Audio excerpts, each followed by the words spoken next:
नमस्कार मंडळी, मी निशांत सुरेश पाटील, तालुका भिवंडी, गाव खॉरवळ येथून व्हिडिओ रेकॉर्ड करत आहे. आणि हा व्हिडिओ रेकॉर्ड करायचं एक विशेष कारण म्हणजे परत शीतल मुकेश म्हात्रे, शीतल अशोक म्हात्रे या दोघीजणी. काय झालं आहे, नुकताच मिळालेल्या माहितीनुसार मला शीतल अशोक म्हात्रे आणि तिची जी काकू आहे म्हणजे विद्या कुमारसेन म्हात्रे, ही विद्या कुमारसेन तीच आहे जिची सून शीतल मुकेश म्हात्रे आहे. तर विद्या कुमार म्हात्रे आणि शीतल अशोक म्हात्रे या दोघींनी स्वतःला झोपडपट्टीधारक डिक्लेअर केलं.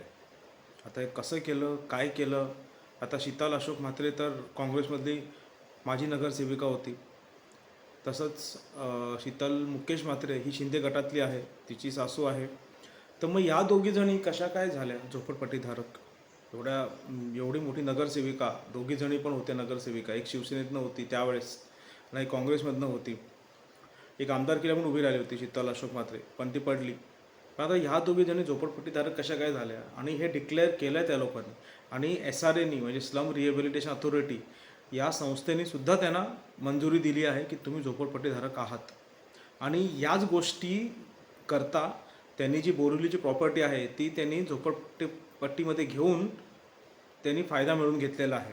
आणि हे सगळं करण्याच्या मागचं कारण काय आहे, कोण करतं, या सगळ्या गोष्टी तपासाव्या यासाठी आम्ही विनंती करत होतो. पण आजवर काही झालेलं नाही आहे, कोणी तपास केलेला नाही आहे, कोणी पाठपुरावा घेतलेला नाही आहे.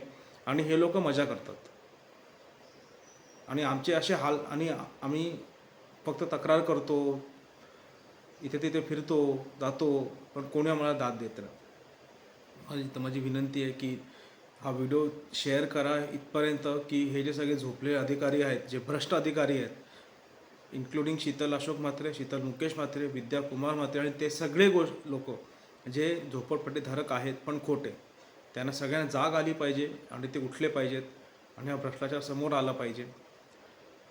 पण काय माहिती आता काय होईल, आणि काय कोणी पाठपुरावा घेत नाही. एवढंच मला बोलायचं होतं. जय हिंद, जय महाराष्ट्र.